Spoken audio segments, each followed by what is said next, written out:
Muy buenas tardes chicos, les doy la bienvenida a la sesión número 20 del curso de programación del semestre 0. El día de hoy estaremos trabajando con un tema conocido como listas, siendo este un complemento de los arreglos. Antes de comenzar con el tema, veremos una propiedad muy útil de los arreglos, conocida como append, que en español sería adjuntar. Esta es una función de Python que nos permite agregar un nuevo elemento a un arreglo o una lista, el cual se coloca al final.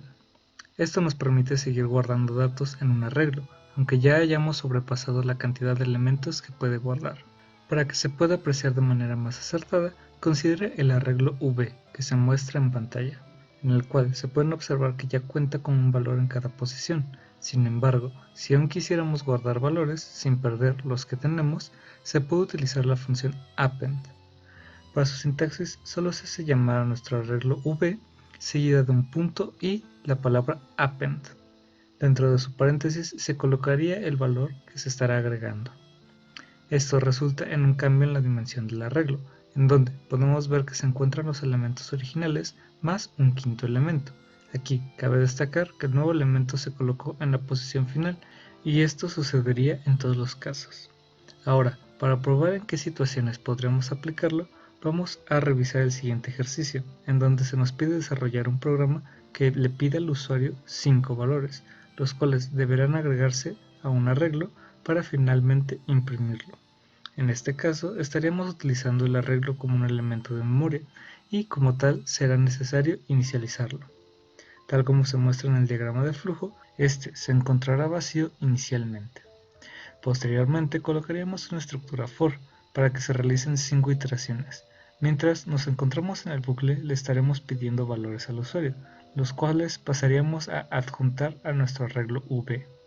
Esto se realizaría a lo largo de todas las iteraciones y una vez finalizado nuestro bucle se imprimiría V resultante. Si pasamos a la parte práctica, en un nuevo script comenzaríamos colocando un print que diga coloque 5 valores para guardar. Posteriormente inicializamos nuestro arreglo V, para el cual simplemente colocaríamos V igual y los corchetes. No se colocaría ningún valor para que sea un arreglo vacío. Después pasamos a colocar nuestro for con la variable de control i y un range de 5. Dentro de este colocaríamos un input que diga valor de la posición y le concatenaremos el valor de i para que el usuario sepa en qué posición se va a guardar su valor. Lo que escriba se guardaría en la variable x y no olvidemos colocar nuestra conversión a flotante. Posteriormente, le colocamos la instrucción de adjuntar el valor x a el arreglo v utilizando la función append. Esto sería todo lo que tendríamos dentro del bucle. Para finalizar, colocaríamos un print que imprima v y nuestra instrucción z igual a 0 para finalizar el programa. Ahora, si lo corremos podemos ver que nos va pidiendo los 5 valores. Por ejemplo, si colocamos 4, 6, 8, 10 y 12, podemos ver que nos devuelve el arreglo con los mismos datos que colocamos y en el mismo orden. La función append es una herramienta muy útil y que estaremos utilizando en algunos trabajos futuros. Con esto pasaremos a nuestro siguiente tema, el cual son las listas. Estas son una colección ordenada y que puede ser intercambiable. Comúnmente se encuentran compuestas de cadenas y en realidad tienen un comportamiento muy similar al de los arreglos. Con esto se puede entender que si conocemos el tipo de operaciones que se pueden aplicar con un arreglo, también las podemos aplicar para las listas. La sintaxis para declarar una lista es muy simple. Solo colocamos la variable en donde guardaremos los datos y dentro de esta podemos ir guardando cadenas utilizando las comillas dobles. De esta manera, si llegamos a llamar a algún dato, solo colocamos la posición que queremos revisar, por ejemplo v1, y nos regresa la cadena en esa posición, en este caso sería mango. Para demostrar un poco más a fondo su uso y funcionamiento, vamos a trabajar el siguiente ejemplo, en donde nos pide desarrollar un programa que le pida el nombre de una fruta al usuario, las cuales se vayan agregando a una lista, y esto continúe hasta que una fruta se repita. Comencemos por proponer un diagrama de flujo, con el cual podamos trabajar, en donde lo primero que haremos será inicializar una lista vacía utilizando v, y también declaramos una bandera que estaremos utilizando más adelante. A partir de este punto estaríamos definiendo las instrucciones que se realizará dentro de un bucle, en donde lo primero que se hace es pedirle al usuario el nombre de una fruta, el cual será guardado en la variable x. Posteriormente, se revisa la longitud de v, lo cual es importante porque en cada iteración estará cambiando y hay que estar actualizando este dato. Después se coloca una estructura del ciclo for, ya que se busca revisar todos los datos que se encuentran actualmente en la lista. Es por ello que tenemos la condición i menor que l. Dentro de esta estructura estaríamos comparando si la fruta que se guardó en x es igual a otra que ya se encuentre en la lista. De ser así, nuestra bandera aumentaría en valor. De otro modo, solo incrementa nuestra variable de control y continúa el bucle. Una vez finalizado, pasaría a adjuntar el nuevo elemento a nuestro arreglo v, utilizando append, y finalmente revisa la condición de un ciclo while. Si ésta se sigue cumpliendo, regresa hasta pedirle de nuevo al usuario el nombre de otra fruta. De no cumplirse, pasaría a imprimirse la lista v. Para comprobar que este planteamiento funciona, vamos a pasar a la parte práctica, en donde en un nuevo script colocaremos un print que diga lista de frutas. Posteriormente, inicializamos el vector vacío y la variable de bandera en 0. Después colocamos nuestro while, el cual tendrá la condición de que la bandera deberá ser igual a 0. Dentro del bucle colocamos un input que diga coloque el nombre de una fruta. La respuesta sería guardada en x. Inmediatamente pasaríamos a obtener la longitud de v con la función len y la guardamos en L. Y colocamos nuestro for con la variable de control i y un range hasta L, para que pase por todos los datos de la lista. Dentro de este segundo bucle estaríamos comparando los elementos de la lista con la respuesta del usuario que guardamos en x. Si se encuentra alguna coincidencia, el valor de la bandera pasaría a 1. Si no, el valor se mantiene. Fuera del for colocaríamos nuestra función append para añadir x a la lista v. Con esto finalizaríamos las instrucciones que se encuentran dentro de los bucles y colocamos un print final para poder ver todas las frutas que el usuario colocó. Además de que no hay que olvidar la línea z es igual a 0. Si lo corremos podemos ver que inmediatamente nos pide el nombre de una fruta, así que probamos con mango, sandía, melón, fresa y hasta este punto todo funciona bien, pero hay que probar que en efecto se detenga si repito una fruta. Aquí recordemos que tenemos la restricción de escribirla de la manera idéntica o no funcionará. Esto podría ser corregido, pero requeriría de mucho más código, por lo que lo dejaremos de manera simple. Aquí, si volvemos a escribir sandía, podemos ver que el programa nos imprime nuestra lista y posteriormente pasa a finalizarse, lo que demuestra que es funcional nuestro algoritmo. Con esto finalizaríamos el tema de las listas y pasaríamos al tema de la librería NumPy.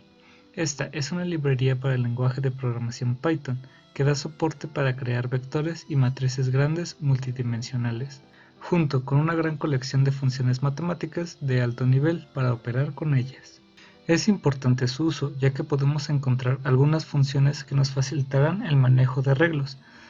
Para mandarlas a llamar se debe colocar import NumPy. Aquí aprovecharé para comentarles que es posible reducir el nombre de las librerías para que sea más simple utilizarlas. Para esto se utilizaría la palabra reservada as seguida del nombre con el que queremos utilizar la librería. En este caso sería np. Ahora pasaríamos a su instalación, ya que la librería NumPy no se encuentra incluida en la instalación de Python, por lo que se deberá realizar de manera manual. El método más simple es a través del comando pip. Así que les mostraré la manera de aplicarlo. El primer proceso que estaré describiendo a continuación será solo para máquinas Windows, en donde deberemos abrir las variables de entorno del sistema, lo cual abre una ventana de propiedades del sistema. En esta le daremos al botón de variables del entorno y buscaremos en variables del sistema la opción de path, la cual seleccionaríamos y le daríamos editar. Lo que debemos comprobar es que exista el directorio de Python y de Python Scripts. De no ser así, se deberán agregar junto a la dirección en la que se encuentran guardadas en su computadora. Una vez hecho esto, podemos pasar a la segunda parte del proceso, la cual se aplica a dispositivos Windows y Apple, en donde abriremos el símbolo del sistema como administradores y colocaremos el texto pip install numpy. Posteriormente, le damos Enter y esperamos a que finalice la instalación. En el caso de los dispositivos Android, dejaré un link en la descripción para la instalación de la librería. Una vez instalados, podemos pasar a utilizar una de las funciones, la cual se llama ceros. Esta función nos permite inicializar un vector de tamaño n, donde todos sus valores serán 0. Para utilizar esta función, lo primero que se debe hacer es llamar a la librería NumPy. Posteriormente, realizaremos la operación v es igual a np.ceros y entre el paréntesis 5. Lo que hará esto es generar un arreglo con 5 elementos igualados a 0, los cuales se guardarán en v. Otro argumento que le podemos añadir a nuestra función es el tipo de datos con los que estaremos trabajando. Por ejemplo, si ponemos float, nos estará considerando el punto decimal. Con este tipo de vectores podemos realizar operaciones similares a las que nos permite la función append, pero con la ventaja de que podemos ir controlando dónde se colocan nuestros datos, en lugar de conformarnos con colocarlos al final.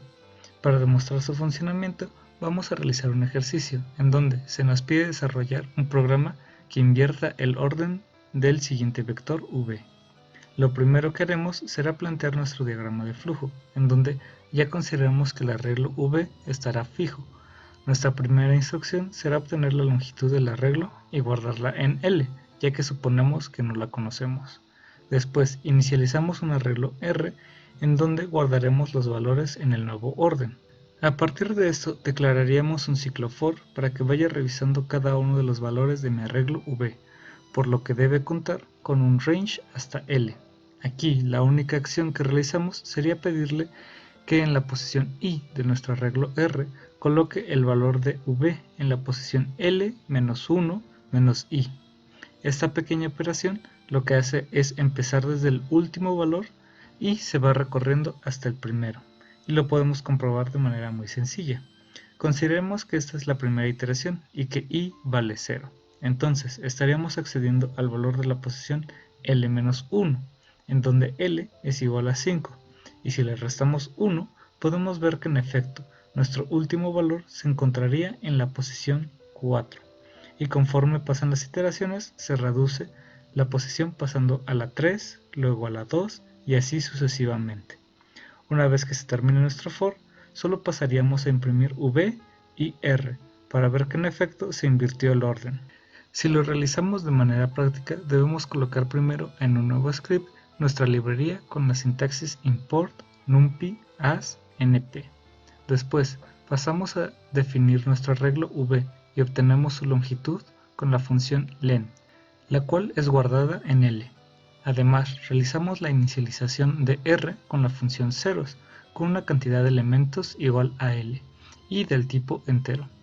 Ahora, pasaríamos a nuestro for con la variable de control i y un range hasta L, y dentro colocaríamos la instrucción ri es igual a v de L menos 1 menos i.